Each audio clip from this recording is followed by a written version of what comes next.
Welcome to the Athlete Brand Advisor Podcast, featuring advice and interviews about athlete branding. Learn how marketing, public relations, and broadcasting can grow your brand. We also have special episodes to talk about recent news, events, and anything in the world of sports. The podcast is sponsored by Pliable, a versatile marketing, PR, and broadcasting company that identifies opportunities and creates tailored content for its clients. Now it's time to roll. Here's your host, Greg Glenn. Thanks and welcome to the Athlete Brand Advisor Podcast, where we're always ready to roll. If you're looking for insights and advice on athlete branding, you're in the right place. In this episode, we're talking about advice for Olympic athletes and what it takes to be an Olympian. Today's guest is Jarrod Shoemaker. He is an Olympian and professional triathlete. I know Jarrod from growing up together in Sudbury, Massachusetts, where we played baseball together. And while we both enjoyed baseball, Jarrod found success way beyond baseball. He became a professional triathlete and an Olympian and a great friend of mine, and I'm so glad to have him on the podcast today. Jarrod, welcome to the Athlete Brand Advisor Podcast. Thanks for having me, Greg. Awesome. So as we talk about your career, obviously decorated with the 2008 US Olympian, your 2005 ITU Under-23 World Champion, 2009 ITU Duathlon World Champion, 2005 through 2016 USA Triathlon National Team Athlete, three-time U.S. National Champion, and you've obviously grown your brand into success in the financial industry, which we will talk about. Man, that's a lot of accomplishments, Jarrod. Congratulations. Thanks. And, it's funny because I think about our past too. And I remember playing on Featherland and Feely Field back in Sudbury, Massachusetts with you. So it's cool to see, what's happened since we were little kids just learning how to play baseball. Yep. Talking back and forth to each other out in the outfield. And here we are talking to each other across Zoom. So it's amazing how the world works.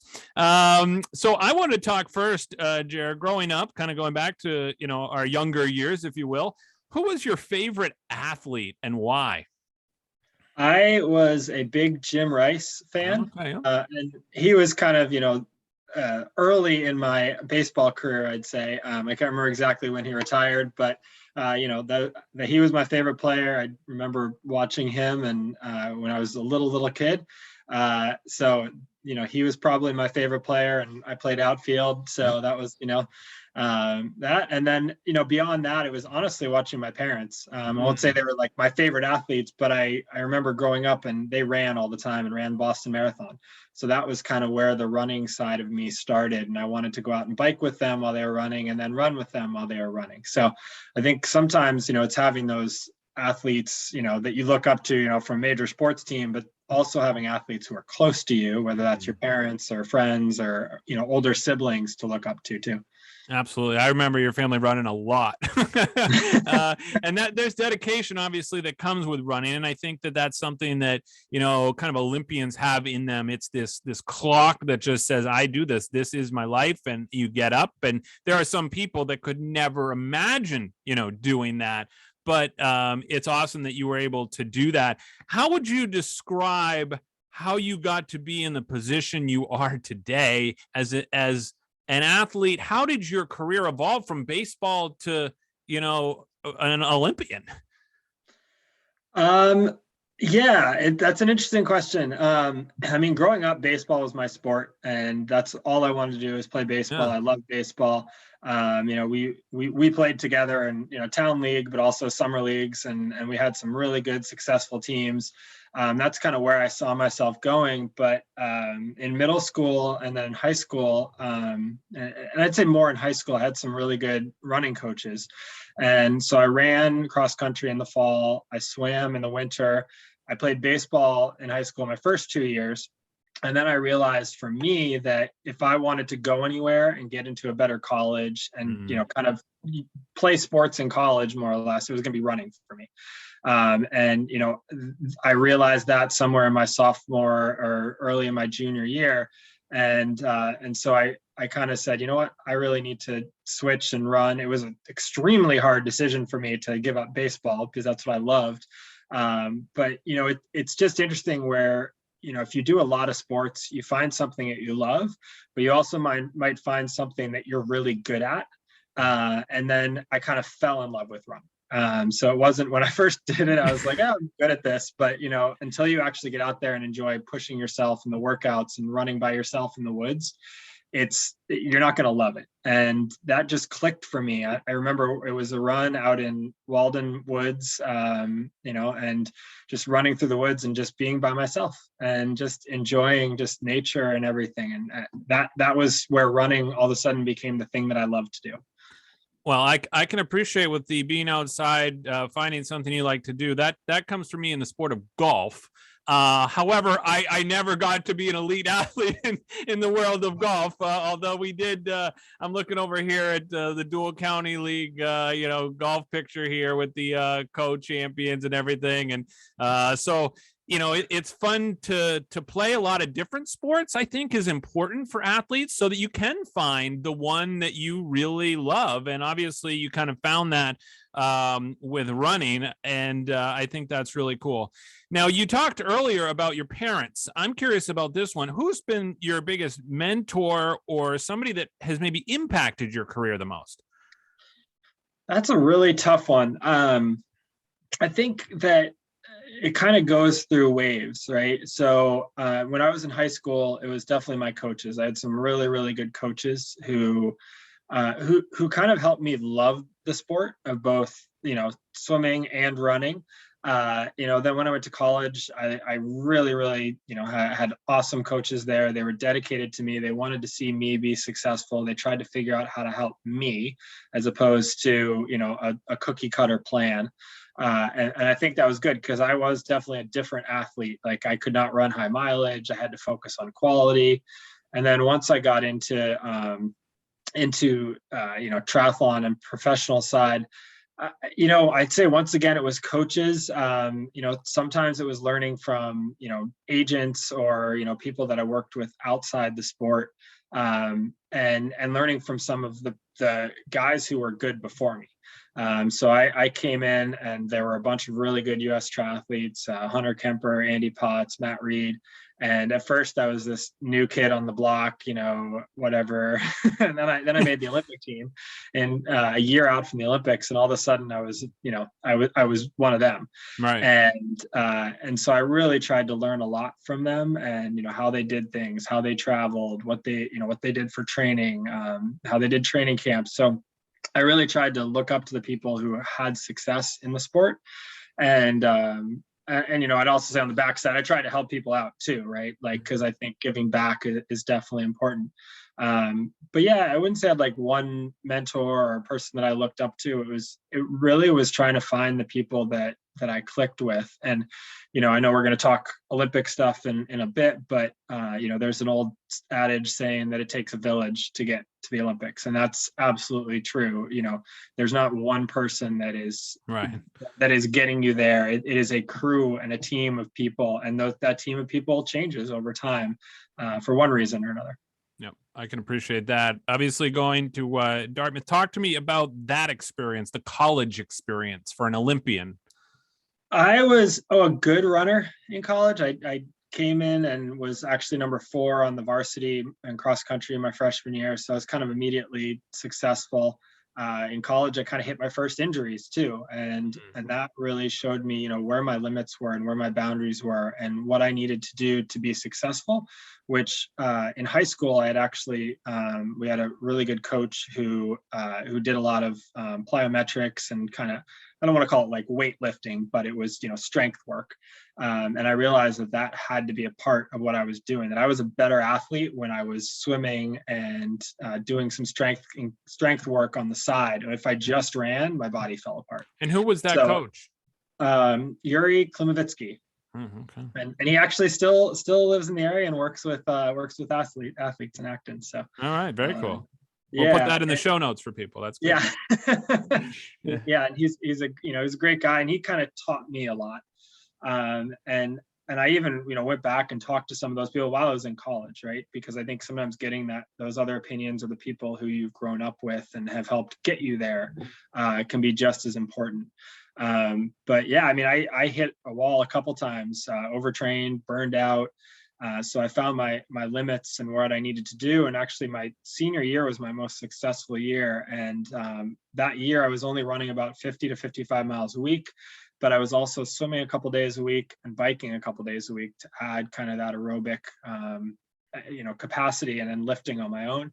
And I ran really well, and so it's interesting once you kind of find what works for you, you get there. But it was a great program. I mean, it was, hard work at school, and we had really good teams, and I definitely learned a lot about myself and what I wanted to do. And the backside of that was coming out of college.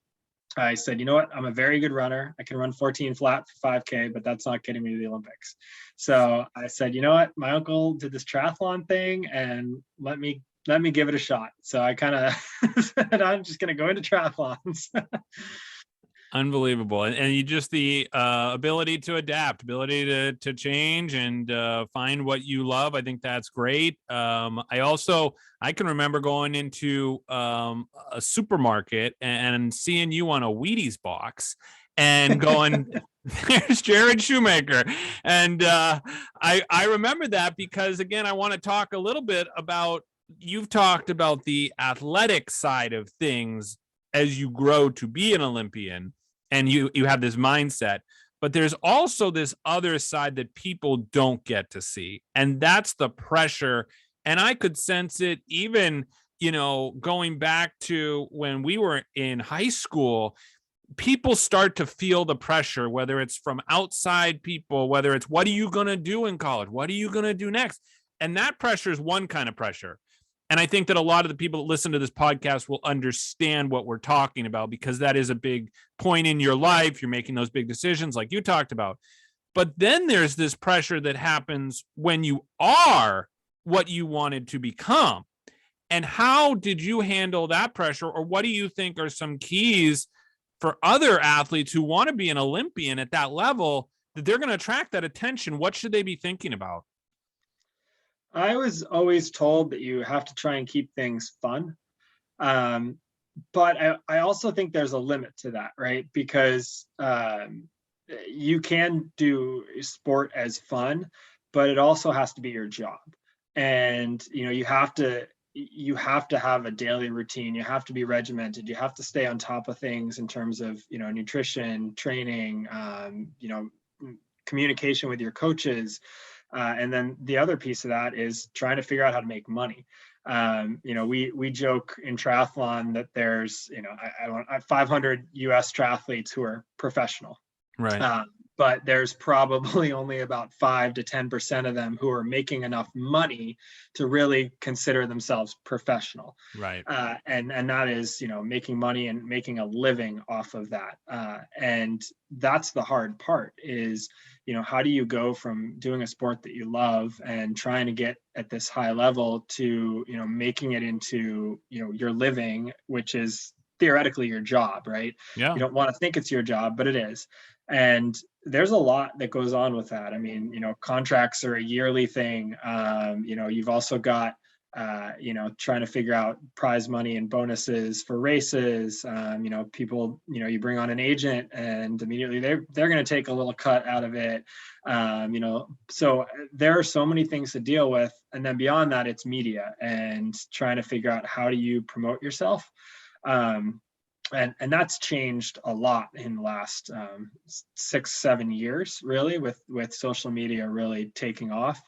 But it's tough, and I had great opportunities to represent amazing companies. And some of those were handed to me. Some of those we went out and found.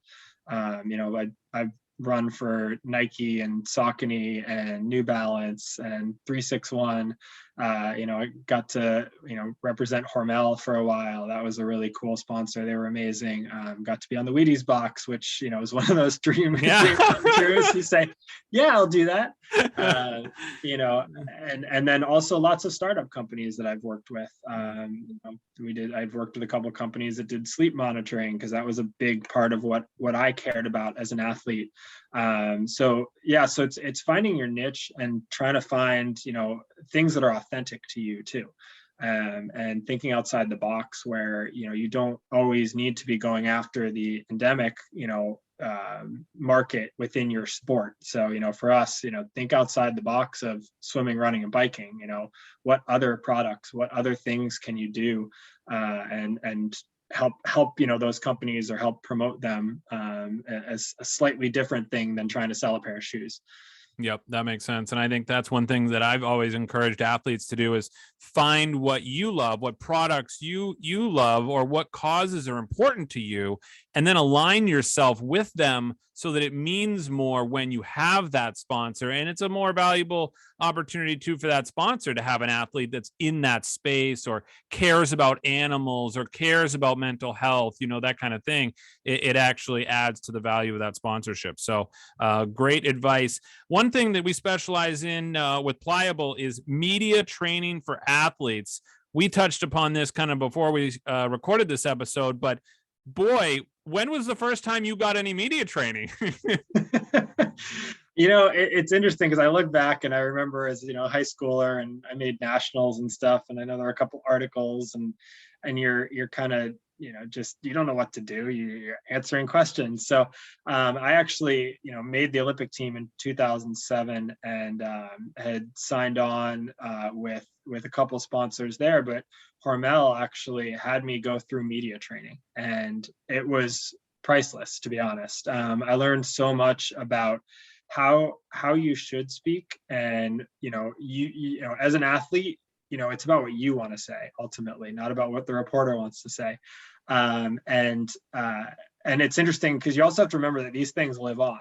So I actually have a really funny story about that.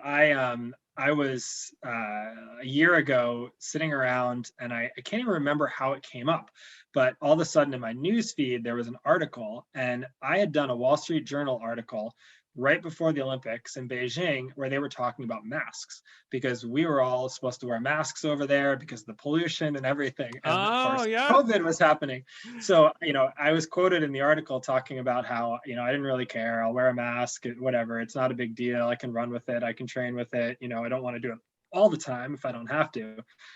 So, it was interesting to see that article, right, from, 12 years ago was kind of relevant again, even though it was a slightly different topic. So, that's the other thing, is to remember that what you say and what gets out there is going to stay out there. So, you want to make sure that it's authentic to you and represents, you as a person, even for a long time. Yeah.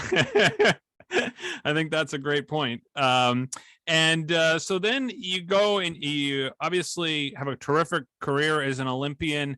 Then you've got to make a decision about, well, what's next? And what was that process like? And kind of walk me through when you knew you were done-ish, and then trying to figure out what was next.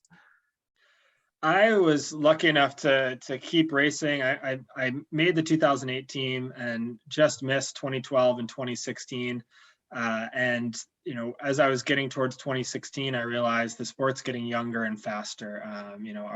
Our sport is a fast sport. You got to get out quick on the swim. You got to run 30-minute 10Ks off the bike.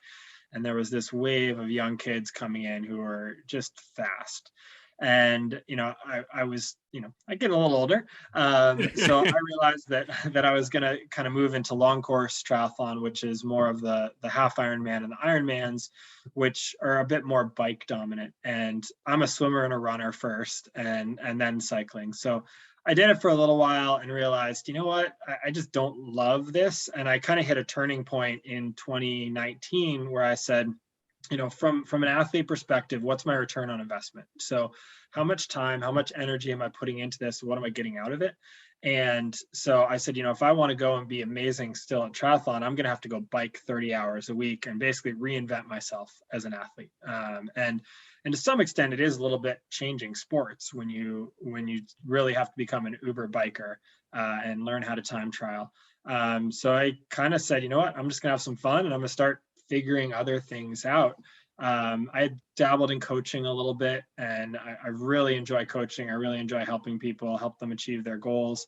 But it's hard because you have to have this exit strategy. And I always thought, for me, I was going to stay 100% in the sports world and figure something out, whether that was working for a sports company, whether that was being, some sort of marketing person, whether it was, coaching full time. And that is honestly where I thought I would end up.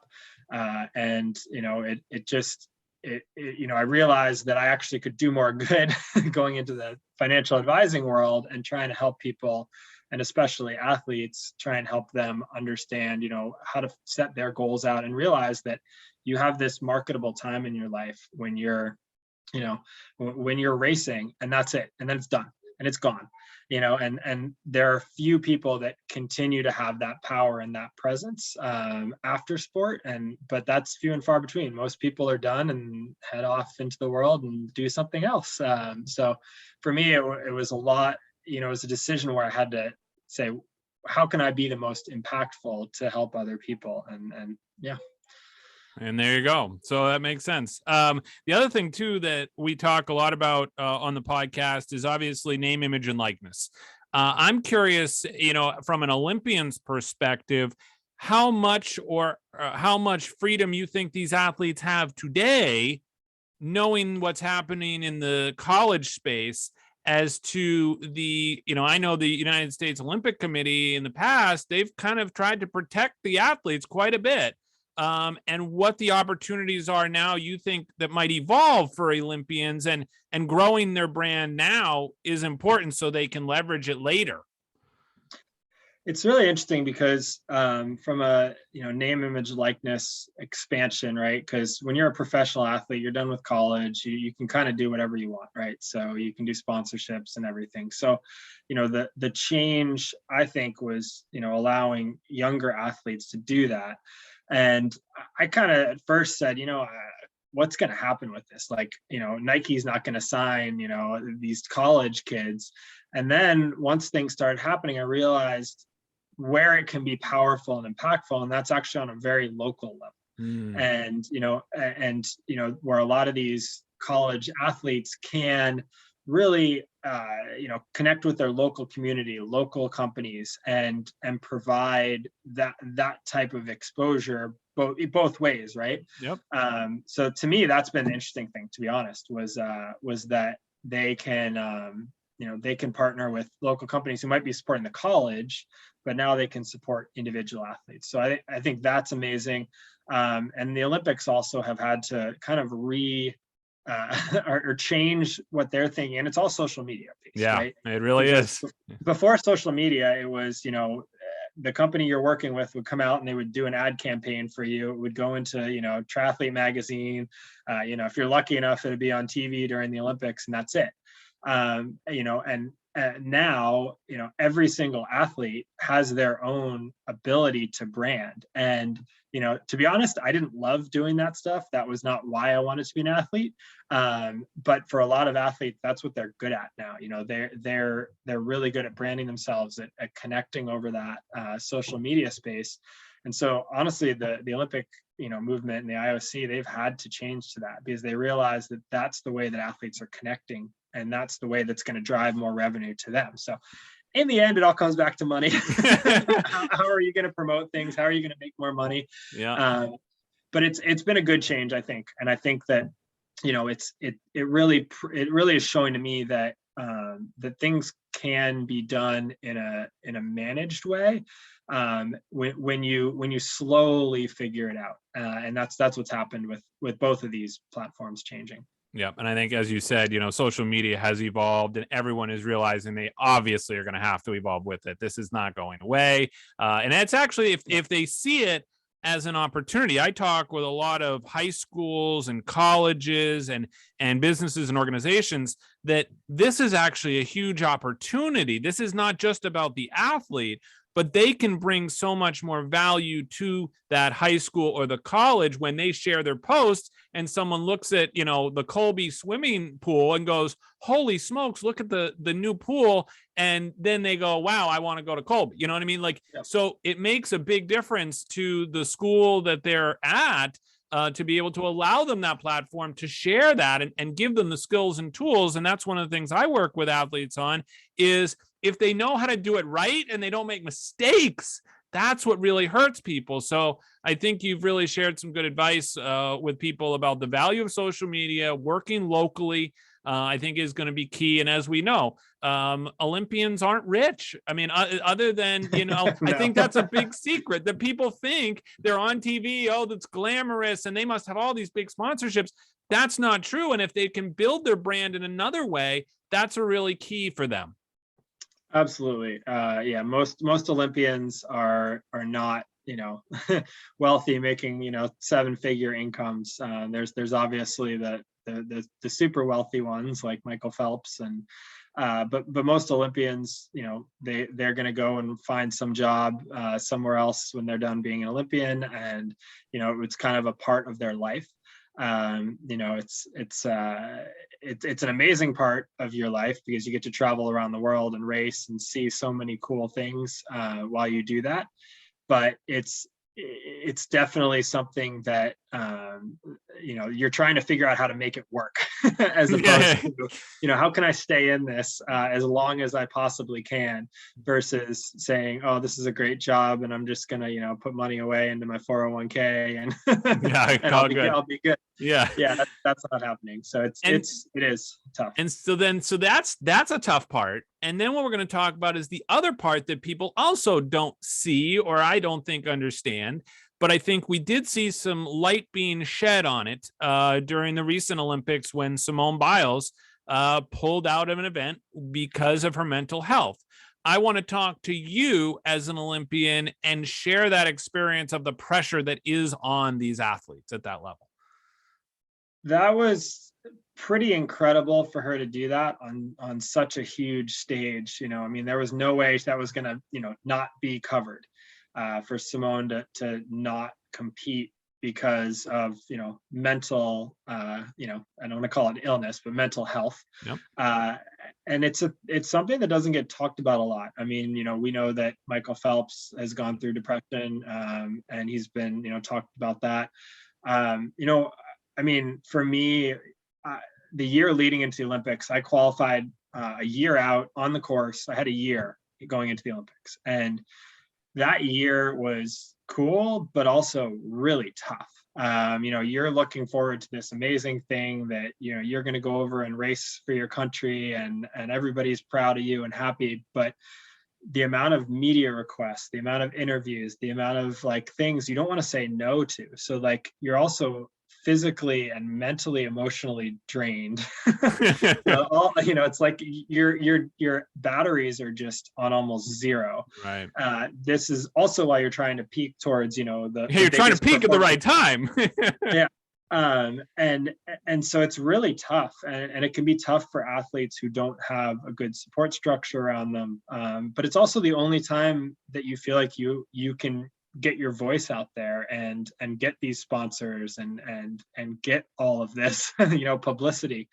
It was tough. And we, looking back after it, I finished my race and moved. We were outside the city and moved back to the Olympic Village. I was sick for 3 days after that. And I rarely get sick, but it was just my body had just, had all this tension and stress in it, and it was just done.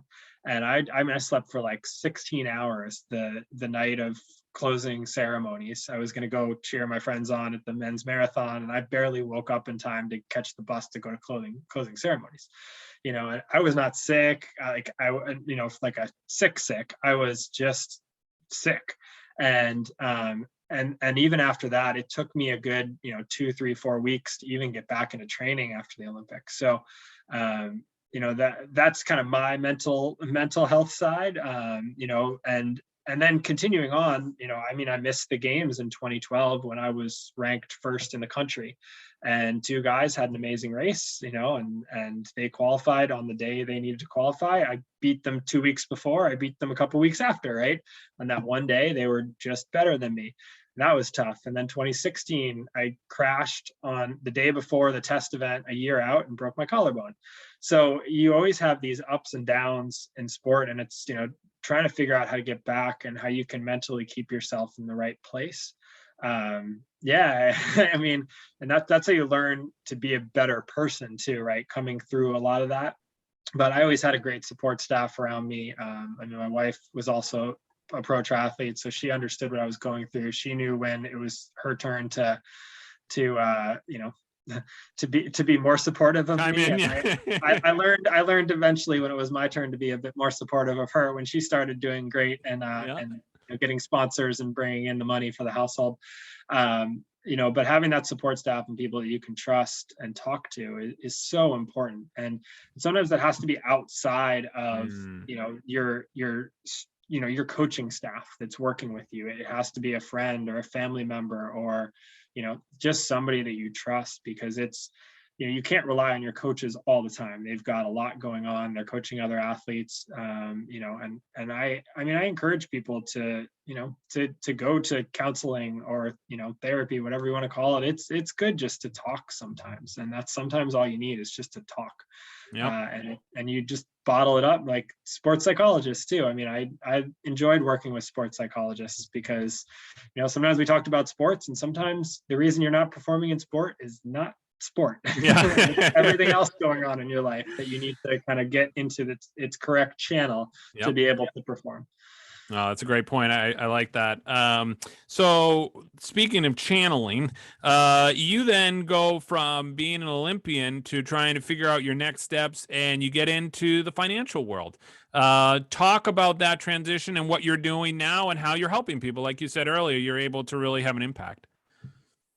For me, I grew up, my dad and uncles are financial advisors. So, I didn't know exactly what I wanted to do, but I knew I wanted to get into helping people and coaching people. So I coached athletes for a while. I still coach a couple of athletes. But I realized that what I enjoy doing is helping people figure out their goals, helping people, find ways to achieve their goals, putting the puzzle together and getting them to those goals. So, for me, that's a thing. And whether it's the coaching world or the financial world, that's, to me, really important, because if you don't set goals, if you don't figure out ways to get to those goals and achieve those goals, you're never going to get there. And then obviously, close to my heart is working with athletes and trying to help them understand what they can and can't do and how it makes sense for them to be smart with their money, because there is this limited time that you have to earn money. And, it's important, because, you can set yourself up, or you can come out with nothing on the other side. So when do you think an athlete should start talking with a financial advisor? I would start talking with a financial advisor when you're making enough money that you have something to save. And I think that's, I'd say that's very loose, but it's when you're covering more than your expenses is when you should come up with some sort of a plan, and that plan changes over time, just like, being an athlete, right? Yeah. And your race schedule changes over time, how your training changes over time. But if you have some sort of plan and you understand where it can get you in the future, it can be very impactful. And I also think it can help you be a little bit more at ease, because as an athlete, it's also something that you think about and worry about. Well, we just talked about it. It's like it's another outside factor that could play a role in your performance. And so I think that's so important. I want to help you and have people that are interested in what you do to reach out to you. What's the best way they can get in touch with you? Where are you? And I know I have a lot of athletes in Florida that are going to be interested to maybe see you in person, but also I'm sure you do stuff remotely as well. Yeah. So, I live in Claremont, Florida, right outside Orlando. Moved down here 12 years ago now, and it was a training decision. I could train in the winter. There's no snow like in Massachusetts, so I came down here and have trained and lived down here now. But I mean, the best thing to do is to go onto my website and jarrodshoemaker.com, and I'm trying to update some of my fun post-professional triathlete activities on there, doing some adventure races and swimming stuff and swim run stuff. But that's the best way to reach out and get in touch with me. And I definitely also enjoy, talking to athletes and, answering questions. It's, I feel like I had, as I said, good mentors and athletes who, who were able to help me when I needed something. So I'm always happy to answer questions and see if I can help. Sometimes I can't. Sometimes I can say, hey, I've got a friend that does this, and refer out to somebody else. Well, part of a team, right? That's the thing, our network. And that's something too with obviously athlete branding is growing your network and growing the people that you're in touch with. Could have been 20 years ago, like us coming back around. So I think that's really cool. Let me ask and finish this. I know this is kind of a heavy question, but what do you think would be like your best piece of advice for an athlete today who wants to become an Olympian? And maybe right now they're 12 or 13. They're aspirational. What should they be thinking about? I talked about partway through, I talked about having fun versus having a job. And I think, when you're younger in middle school and high school, it is about having fun. It's about going out there and learning how to push yourself while making it fun. Because the second that you start taking it so seriously, that's where mentally it can become a burden. And I do see a lot of people who are, amazing at a young age and they're pushed so hard. They want to be so good. And some of them succeed and some of them just burn out and are done and never play that sport again. And then they're 40 years old and they go back to it or something, So I really think it's about having fun. And doing a bunch of things, right? So, I mean, I said I ran, I swam, I played baseball. I played lacrosse, I wrestled, I played ice hockey on my backyard in the pond. We never actually skated together. I didn't even know that. but we had a pond in my backyard, and I played hockey with my family and neighbors and stuff. I think it's about doing a lot of things and finding out what you're good at, right? If I had channeled everything into baseball, I probably never would have found triathlon. And I was a good baseball player. Yeah, you were absolutely. Good, but I probably wouldn't have gone pro. I probably would have played in college somewhere and never gone pro, right? But so I think it is important. I actually know in triathlon there's a lot of people that get into the sport late in life. We have one female professional triathlete who's won multiple Ironmans. She played field hockey at Princeton, or ice hockey at Princeton. I can't remember one of them. One of the hockeys, And I know other people who are soccer players in college. So that's totally different sport. Yeah. So I think that there is time to continue to enjoy things. So that was a long answer to your question, but I think it's about having fun and really honing in on why you want to do it and trying to enjoy it while you can. And then when you need to turn that dial into the professional side, I'm going to make this into my living, then trying to find the support staff around you to be able to take it to that level, and really hold you accountable to the things that you want to be held accountable to. Yeah. And I think the one last question I'm going to hear from you, because you've mentioned it a lot today, which is kind of this concept of team. And you talked about having a village and you talked about the support from your wife. There is, in my mind, a team that needs to be assembled for an athlete to be successful. Let's talk about the athlete that's maybe working hard in college. They're trying to make it next level. Maybe they're trying to go pro. Maybe they're getting some nil deals. Who needs to be on their team? We talk about a financial advisor at this point. We're talking probably about a tax professional so that they can help them with that situation. They probably need to have coaches. They probably need to have a sports psychologist. Like, who do you think needs to be on this team? Yeah, I think those that you mentioned, great start. You also need to have, that massage therapist, that chiropractor, that you can really rely on to understand your body. I had a lot of times when I was racing where, because I was so into it, I was missing things. Whereas, my massage therapist would be like, you really need to keep an eye on this. This doesn't feel the same as 2 weeks ago or a week ago. So, and I also think it comes down to having people that you can trust. and having people that you know are going to take care of you so that you don't have to deal with those pieces. Like as an athlete, you know, your job should be to go out and perform. It should be to, you know, make yourself a better athlete on the court, on the field, and learn on that side. You know, you should be passing off a lot of the other stuff to people who know what they're doing. You know, I mean, you know, I love using the example of cutting my grass. I can go cut my grass down here in Florida, but I don't really want to, because sometimes you have to cut it twice a week in the summer. In the winter, you got to make sure that you don't cut it quite as much, you know. So having somebody who comes and does that for me takes it off my plate, and I know that I can trust them to do it correctly. I don't even have to think about it. Yep. So I think that's the thing is that when you put this team together, you need to trust the people, and you need to basically say, this is what you're going to handle. So you almost become kind of the CEO. and Absolutely. These people, you know, kind of working under you who are there to help you. And the cool thing about it is then those people can link together. And I think sometimes that provides even more support because they can talk to each other. So I definitely have had massage therapists and coaches reach out to each other.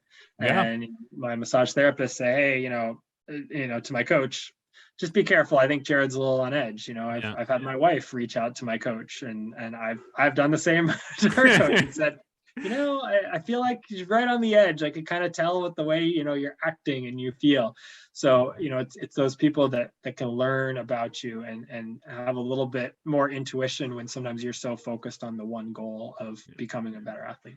Well, and that's one thing I like about being an athlete brand advisor is that I am kind of that outsider, that I'm not in that family, I'm not in that world, and I can kind of look from the helicopter view and go, you know, he or she doesn't seem herself or himself today. Like, and you can kind of present that to them and say, oh, and then you find out they've got, you know, finals coming up, or they've got something else, you know, physically they're dealing with, or something else that's distracting them.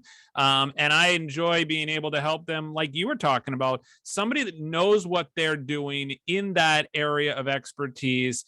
And whether it's media interviews, whether it's branding, whether it's decisions on marketing opportunities and everything like that. I mean, that is my world. And that's how I love giving back to athletes, because I've obviously, you know, been around sports for so long. So it's interesting that there are so many different ways that professionals in their own industry can help athletes, and athletes really can benefit from the help of a professional, because they don't need to deal with any more than they need to. You know, it's like, let them, like you said, focus on what they're good at and let them go do it. Yep, exactly. I think that's correct. And then the other thing is, you know, reach out to other athletes too and ask them questions. You know, a lot of times, you know, I wouldn't say I really have any enemies that I've ever raced against. There's maybe a couple people who I absolutely hate. You know, and that's more, that's another story where we can talk about the Russian athletes who got caught doping and beat me in races, right? But you know, there's all the US athletes, Canadian athletes. I have so many friends that I can reach out to for questions, you know, regarding certain things that I know they went through, because I've seen them, you know, post something about it. Or, you know, when I'm traveling somewhere, reach out to them and ask them for ideas or thoughts of where to stay. You know, just those types of things, you know, that it's kind of a big support network. And you'd be surprised at, you know, just reaching out to an athlete from another school or college in the same sport. You know, most people aren't going to say no. They're going to say, yeah, here, this is a good place to go run or train or yeah, they want to help. Athletes want to help each other. And, you know, that's one thing I found out kind of quickly when I was working in minor league hockey is, you know, there were guys that ended up fighting each other, right? You know, they're fighting each other in a game, but you know, after the game, those guys are good friends. Interestingly enough, you know, like we're all in this together. This is the sports industry. Now, yes, there's people, as you said, you know, that really don't mix well, but there are a lot of times it's going to be reaching out to your network, growing your network, and especially when you go on after your athletic career and you want to do something else, you can then rely on those other people that you built your network with to then be able to grow your career in a different direction. So I think that's a great point that you make, Jarrod. Absolutely. Cool. All right. Well, I think this has been great. I think that, you know, people are going to learn a lot from you and your Olympic experience, but also your experience growing up, making decisions about sports and which ones you're going to play, which ones you're going to commit to. And I'm so glad to call you my friend, but also glad to have you as a guest here today. So I really appreciate your time, Jarrod. Yeah, no worries. Thanks. Really good to catch up. Thanks for listening to the Athlete Brand Advisor Podcast. Be sure to check out the show notes from today's episode and catch up on recent episodes at pliablemarketing.com. We also encourage you to share topics and guest ideas by emailing our production staff at pliablemarketing@gmail.com. We love hearing from our loyal listeners and athletes who want to grow their brand. So jump in and be part of the podcast, because that's how we roll.